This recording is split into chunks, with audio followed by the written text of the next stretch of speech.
अजीज़ दोस्तों, प्रोग्राम में स्वागत है।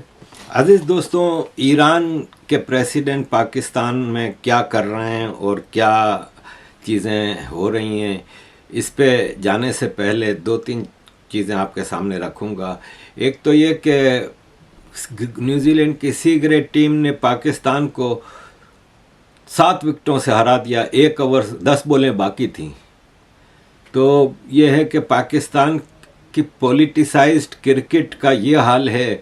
तो आगे क्या आपको मैं बताऊं कि जाहिर है, जब आप एथनिसिटी की बुनियाद पे फैसले करेंगे, सिर्फ पंजाबियों की टीम उतारेंगे, तो यही होगा। और पंजाबियों के लिए मुसलमान पंजाबियों की बात कर रहा हूँ, मुसलमान पाकिस्तानी पंजाबियों के लिए पूरी दुनिया में इसी तरह जलालत मिलेगी इनको। इनका जलील होने का, इनका बेइज्जत होने का, इनका बदनामी का पीरियड चलता रहेगा। ये पाकिस्तान के डिफेक्टो प्राइम मिनिस्टर हैं, जो शहबाज शरीफ से भी ऊपर पावर रखते हैं, होम मिनिस्टर हैं, क्रिकेट बोर्ड के चेयरमैन हैं, और जनरल आसिम नवाज़ के आसिम मुनीर के राइट हैंड मैन हैं। जो सारे पॉलिटिकल फैसले आसिम मुनीर के हैं वो इसके ज़रिए होते हैं। इसने कहा है कि पहले इंडिया पाकिस्तान आएगा, इसके बाद हम सोचेंगे कि हम जाएंगे कि नहीं जाएंगे। तेरी औकात क्या है भाई? वैसे ही तुम लोगों इंडिया के आगे हाथ पांव जोड़ रहे हो कि ट्रेड कर लो, ये कर लो, वो कर लो। इंडिया तैयार नहीं है भाई। इंडिया बिल्कुल आने को, बिल्कुल उनका कोई इरादा नहीं है। आप उनके लिए सोने की सड़कें बना के रखो तो भी नहीं आएंगे। और आपकी औकात क्या है ये हमें पता चल जाएगा अगले वर्ल्ड कप में, जो इंडिया में जो होगा। अब जो कप, उसकी बात कर रहा हूँ। Pakistan champions trophy next year कराने का कह रहा है कि हमारे पास है, ये है, वो है। इंडिया नहीं आएगी भाई, चैंपियंस ट्रॉफी में भी नहीं आएगी। और पहले देखते हैं तुम्हारे यहाँ चैंपियंस ट्रॉफी होती भी है कि नहीं। और ये बात कर रहे हैं, मैं आगे आता हूँ ईरानी, उस पर बताऊँगा आपको कि पाकिस्तान की सिक्योरिटी। एक और ख़बर आपके सामने रखूँगा कि ये दुबई में जो सैलाब आया, दुबई में 1949 से, जब से कि ये रिकॉर्ड रखे जा रहे हैं पूरी दुनिया में क्लाइमेट के हवाले से, 1949 से जब दुबई आज़ाद भी नहीं हुआ था, तब से जब से रिकॉर्ड मेंटेन किया जा रहा है, ये सबसे ज़्यादा ख़तरनाक बारिश हुई है। और विदिन 24 आवर्स दुबई को साफ भी कर लिया। ये दुबई के हुक्मरान हैं। लेकिन ये भाई साहब को सुनिए। ये जो दुबई में मंदिर का इफ्तिताह किया गया, उसके बाद के मनाजिर हैं। जो दुबई में बारिश हुई है, उसने जो तबाही मचा दी है, ये उसके मनाजिर हैं। देखे कैसे गाड़ियाँ पानी की तरह बह रही है। बिल्कुल समंदर के मंजर देख रहा है, समंदर का मंजर देख रहा है। ये है दुबई में जो मंदिर का इफ्तिताह किया गया, ये उसका नतीजा है। इस्तगफिरुल्लाह, इस्तगफिरुल्लाह, इस्तगफिरुल्लाह।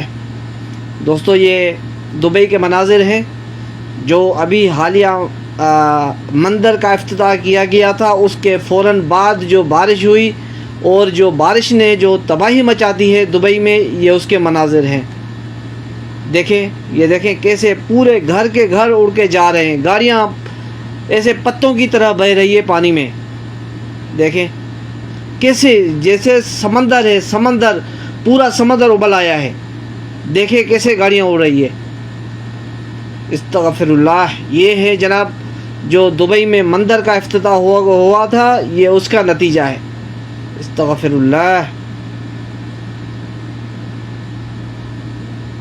ये जो दुबई में मंदिर का इफ्तिताह हुआ था, ये उसके फ़ौरन बाद ये देखें इतनी बारिश हुई है कि कैसे ये तबाही बारिश ने मचा दी है। ये दुबई के मनाजिर हैं जनाब,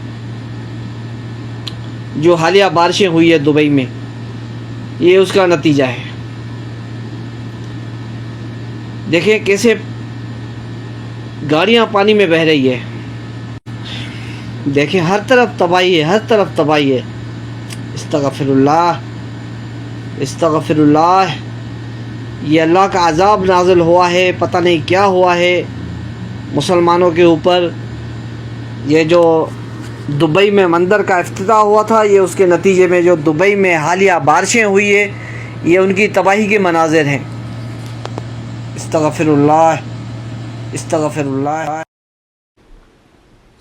अब आप देखें, ये कह रहा है कि ये जो वीडियो दिखा रहा है ना साथ में, मंदिर के साथ के सैलाब की वीडियो, ये एक्चुअली चाइना का सैलाब है और इसमें चाइनीज़ ज़बान में बोर्ड नज़र आ रहे हैं।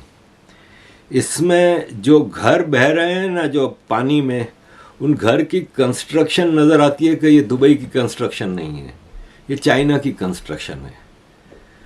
तो फिर भाई साहब, तुम मौलवी हो, तुम ये फतवे दे रहे हो ना कि अल्लाह की तरफ से अजाब है, तो फिर इसका मतलब ये अल्लाह की तरफ से अजाब चाइना पे आया है, क्योंकि चाइना में बहुत ज़बरदस्त सैलाब आया हुआ है और चाइना मुसलमानों पे जुल्म कर रहे हैं, तो फिर ये अल्लाह का अजाब चाइना के ऊपर आया है।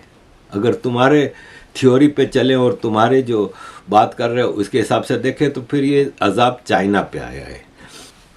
अजीज़ दोस्तों, कुछ लोग मुझसे शिकवा कर रहे हैं, मुझे ताने मार रहे हैं कि तुम सब मांगते ही रहते हो, तुम्हारी कोई वो नहीं है।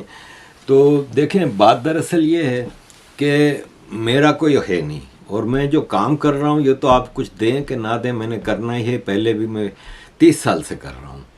और ये है कि अब नोटिस में आ रहा है सोशल मीडिया की वजह से, तो मैं ज़ाहिर है एक मुश्किल वक्त आता है तो मैं आपकी तरफ ही देखता हूँ। और आप लोगों ने मुझे इतना मान सम्मान दिया है, अभी पिछले 1 साल का भी मैं जिक्र करूँ तो मैं अमेरिका गया, 1 महीना रहा, अमेरिका के 9-10 शहरों में गया। मेरी तो हैसियत नहीं थी, इतना बड़ा और इतना महंगा ट्रिप अमेरिका के दोस्तों ने किया अरेंज। फिर मैं इंडिया गया, 7 हफ्ते इंडिया में रहा, 23 शहरों और गाँव में गया।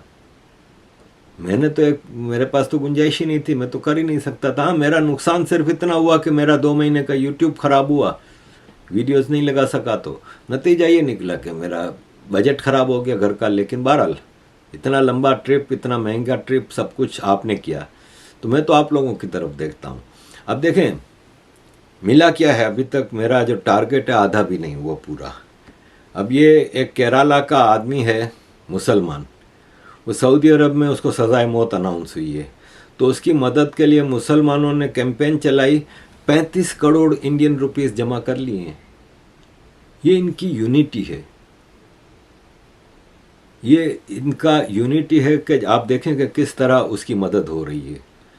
लेकिन हमारा ये है कि मैं तो आपसे कोई 35 क्या 1 करोड़ भी नहीं मांग रहा मैं तो, लेकिन मेरी जो लंदन में जिस हिसाब से हालात हैं, और फिर जो ये ताना मारते हैं ना कि तुम मांगते हो, तो डोनाल्ड ट्रंप बिलियनर है, वो इलेक्शन के लिए मांग रहा है, बाइडन मांग रहा है, यहाँ ऋषि सुनक मांग रहा है।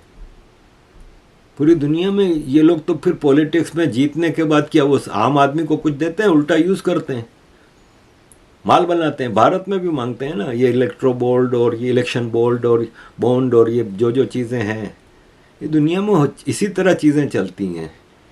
और आप अपनी आइडियोलॉजी के हिसाब से अपने जिस आदमी को सपोर्ट करते हैं, अपनी आइडियोलॉजी के हिसाब से कि आपको लगता है, तो मैं तो भाई ओपनली सब चीज़ें कर रहा हूँ, मैं न्यूज़लेटर निकाल रहा हूँ, आप लोगों ने मेरी एक्टिविटीज़ देखी हैं और मैं ये है कि करता रहूँगा ये। लेकिन प्लीज़ थोड़ा कदम बढ़ाइए, मेरी मुश्किल को हल कर दीजिए। अजीज़ दोस्तों, पाकिस्तान पे ईरान का बड़ा असर है।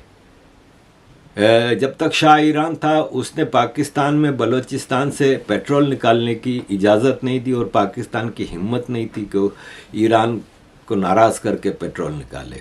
और फिर जब खुमैनी आया उस वक्त पाकिस्तान में ज़ियाउल हक था और अफ़गानिस्तान में वॉर शुरू हो चुकी थी।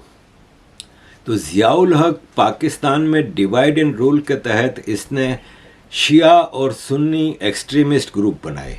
एक तो वो इंडिया के लिए जो बनते थे, खालिस्तान, लश्कर तैयबा, लश्कर जंगवी, फलान ढुमकान, एक पाकिस्तान के लिए बनाए थे जो आपस में लड़ाता था। सही मानों में सेक्टेरियन वायोलेंस ज़ियाउल हक के ज़माने में डेवलप हुआ। सिपाही साहबा बनाई सुन्नियों की और सिपाही मोहम्मद बनाई शियाओं की, और एक्सट्रीमिज़म को डेवलप किया और आपस में पिच बैटल्स होती थी इनकी।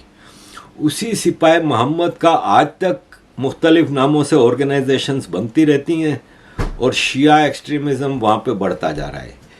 ठीक है, पाकिस्तान में सुन्नी शिया को काफिर कहते हैं तो शिया भी सुन्नी को काफिर कहते हैं। लेकिन एक बात मैं बता दूं कि शिया पॉलिटिकली और एडमिनिस्ट्रेशन में, आर्मी में, पुलिस में, सिविल सर्विस में, पॉलिटिक्स में बहुत हाई लेवल पे हैं। और शिया का बड़ा असर है। ये पाकिस्तान आर्मी का बंदा है फैसल रजा आब्दी, ये पीपल्स पार्टी की तरफ से सेनेटर भी रह चुका है, ये कराची का है और गुलशन इकबाल में रहता है कराची में। और मैं भी जब मेयर था तो ये जाहिर है इससे हमारे कई टाकरे होते रहते थे। इंतहाई एक्सट्रीमिस्ट, इंतहाई, और मतलब एक्सट्रीमिस्ट शिया सुन्नियों को काफिर मानता है। और सुन्नी पाकिस्तान में 70 to 80% है, 80% से भी ज़्यादा है। उन सबको काफिर मारता है, चाहे वो देवबंदी है, बरेलवी है, अहले हदीस है, अहले सुन्नत है, जो भी हैं। और ये हमेशा ऐसी ऐसी बातें करता है, इसराइल फना हो जाएगा, फना हो जाएगा। अभी ईरान के प्रेसिडेंट आने पे, पाकिस्तान के दौरे पे आने पे अमेरिका चीं पे कर रहा है, तो इसने धमकी दी कि हम व्हाइट हाउस पे एटम बम मारेंगे। अमेरिका पाबंदी लगाए, तेरी औकात नहीं। तुम क्या हमारे को गैस पाइपलाइन से रोकोगे या मिसाइल बनाने से? तुम्हारी हैसियत और औकात नहीं। तुम खत्म हो चुके हो, तुम अपनी शिकस्त को तस्लीम करो, तुम्हारे हौसले खत्म हो चुके हैं। पाकिस्तान गैस पाइपलाइन भी बिछाएगा, एटमी हथियार भी चलाएगा, अगर तुमने चलाए व्हाइट हाउस में घुस के मारेंगे तुम्हें। अब आप ये देखें कि पाकिस्तान की आर्मी का बंदा है ये बात अगर इंडिया में बैठा कोई पॉलिटिशियन कर दे तो अमेरिका का इस वक्त मीडिया, थिंक टैंक, इनका डीप स्टेट पूरा इंडिया के खिलाफ शुरू हो जाता। लेकिन पाकिस्तान है भाई, पूछा भी नहीं, बोला भी नहीं, कोई बात ही नहीं कर रहे। आप कहोगे कि एक आदमी ने कहा, एक आदमी नहीं, ये सेनेटर है और अंदर खाने ये आर्मी का बंदा है, क्योंकि पीपल्स पार्टी से फाड़ी गई है। तो ये है, टीवी पे आया ये। पाकिस्तान में किसी की हिम्मत हुई कि इसके बारे में इसको पूछे, करे कुछ?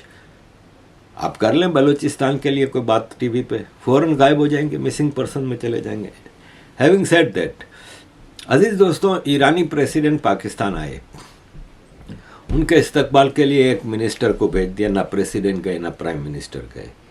लेकिन ये नॉर्मल है, इसलिए कि Imran Khan as a prime minister Iran किया था तो उसका भी इस्तकबाल ईरान के एक मिनिस्टर ने किया था। और Asif Zardari as a president Pakistan से ईरान गया था जब वो पहले प्रेसिडेंट था, तब भी एक मिनिस्टर उनके इस्तकबाल के लिए। तो ये प्रोटोकॉल है। लेकिन इनकी सिक्योरिटी का ये आलम, मेरे पास वो वीडियो नहीं है वरना मैं आपको दिखाता कि कराची में कर्फ्यू लगा के इसको निकाला गया। एयरपोर्ट से जब ये जा रहा था गवर्नर हाउस, तो पूरे इलाके की मैं वीडियो देख रहा था, कोई 100 के करीब तो गाड़ियां थी, fire brigade, bomb disposal, ambulance तो अलग, पुलिस की कोई 15-20 गाड़ियां थी, आर्मी की थी, ऊपर 5-6 हेलीकॉप्टर घूम रहे थे और सड़कें सुनसान थी, फुटपाथ खाली थे। चले सड़कें तो आपने ब्लॉक कर दी, फुटपाथ खाली थे। कराची में छुट्टी का ऐलान कर दिया था कि सब बंद, ऑफिस बंद, स्कूल बंद, सब कुछ बंद, और गलियां तक सुनसान, यानी कर्फ्यू लगा के उसको निकाला गया था। और दूसरी तरफ ये कह रहे हैं कि इंडिया की क्रिकेट टीम पहले आए। तुम लोगों की औकात क्या है? तुम लोगों का ये हाल है। तुम लोग, गवर्नर सिंध कहता है कि हम अनंत अंबानी की शादी जैसा फंक्शन करना चाह रहे हैं, तुम लोग कुछ भी नहीं कर सकते, ठीक है। यही हाल लाहौर में भी था, लाहौर में भी छुट्टी का ऐलान कर दिया था और बोला कि नहीं सब छुट्टियां, और लाहौर में भी कर्फ्यू लगा के इसको निकालते रहे। अजीज दोस्तों, एक हैरत की बात यह हुई कि मरियम नवाज इनके इस्तकबाल पे गई प्रेसिडेंट के, और प्रेसिडेंट के सामने गई तो उनका दुपट्टा यहाँ तक था, यानी पूरे बाल नजर आ रहे थे। अकॉर्डिंग टू ईरानी शरिया, ईरान में कोई औरत ऐसे बाल लेके निकलती है ना, आधा दुपट्टा डाल के, उसको डंडे मारे जाते हैं सड़क पे ही, खुलेआम उसकी पिटाई भी होती है, उस पर केसेस भी बनते हैं, और उसका मतलब यह है कि सत्यानाश किया जाता है। तो अजीज़ दोस्तों, यहाँ पे मरियम नवाज आई और ईरानी प्रेसिडेंट कुछ कर ना सके। अगर ये ईरान में होते तो, ईरान में जब पाकिस्तान के ये जाती हैं ना औरतें, तो पूरा हिजाब करके जाती हैं। लेकिन बहरहाल मुझे तो खैर इस पर कोई एतराज़ है नहीं। ईरान की गैस पाकिस्तान आएगी।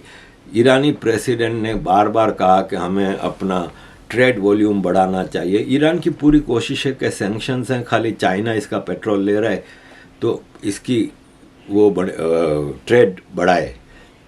पाकिस्तान ने हाँ किया है, लेकिन अमेरिका ने वापस धमकी दी है कि हम पाकिस्तान पे सैंक्शंस लगा देंगे अगर ईरान के साथ ये जो एग्रीमेंट कर रहा है। अभी तक आर्ट एंड कल्चर और इस टाइप के एग्रीमेंट हुए हैं। ट्रेड का वॉल्यूम ईरानी प्रेसिडेंट कह रहे हैं $10 बिलियन तक होना चाहिए, अभी ज़ीरो है। अभी पाकिस्तान से ईरान कोई भी एक्सपोर्ट नहीं हो रही। इसकी वजह यह है कि ईरान सैंक्शंस में है तो बैंकिंग चैनल्स बंद हैं, और फिर चाइना करता है तो चाइना का अपना हिसाब किताब है। चाइना युआन में करता है, पाकिस्तान डॉलर में करता है, और पाकिस्तान गुलाम है। तो एग्रीमेंट होना अपनी जगह, लेकिन अमेरिका ने खुल्लम खुल्ला धमकी दी है कि हम तुम्हें माफ़ नहीं करेंगे अगर तुमने ईरान के साथ मामला तय किए तो अज़ीज़ दोस्तों, पाकिस्तान ईरान के ये जो प्रेसिडेंट आया है उस हवाले से एक जॉइंट स्टेटमेंट होता है ना एंड पे, तो joint statement by Pakistan and Iran. तो शहबाज शरीफ ने जब जॉइंट स्टेटमेंट पढ़ा तो उसमें कश्मीर और ये और वो अपना चूरन लगाया। एक्सपेक्टेड था कि वो एक्सपेक्ट कर रहा था कि ईरानी प्रेसिडेंट भी कश्मीर पे बात करेंगे, लेकिन ईरानी प्रेसिडेंट ने कश्मीर का नाम तक नहीं लिया। ईरान के लिए पाकिस्तान से ज़्यादा इंडिया ज़रूरी है, और ईरानी नहीं पूरी दुनिया के लिए इंडिया पाकिस्तान से ज़्यादा ज़रूरी है। पाकिस्तान की औकात नहीं है। पाकिस्तान इन लोगों के लिए, पूरी दुनिया के मुल्कों के लिए भिखारी है, नथिंग मोर देन भिखारी। हाँ, इस वक्त पाकिस्तान की जो नैया डूब रही है उसको बचाने के लिए अमेरिका बार बार कह रहा है कि हम मदद करेंगे। औरंगज़ेब उधर फाइनेंस मिनिस्टर बैठा हुआ है, उसके साथ मीटिंगें हो रही हैं। इधर डेविड ब्लूम जो अमेरिकन प्रेस एम्बेसडर है वो बार बार कह रहा है कि हम पाकिस्तान के साथ खड़े हैं। सऊदी अरब का डेलीगेशन आया, ईरान का डेलीगेशन आया।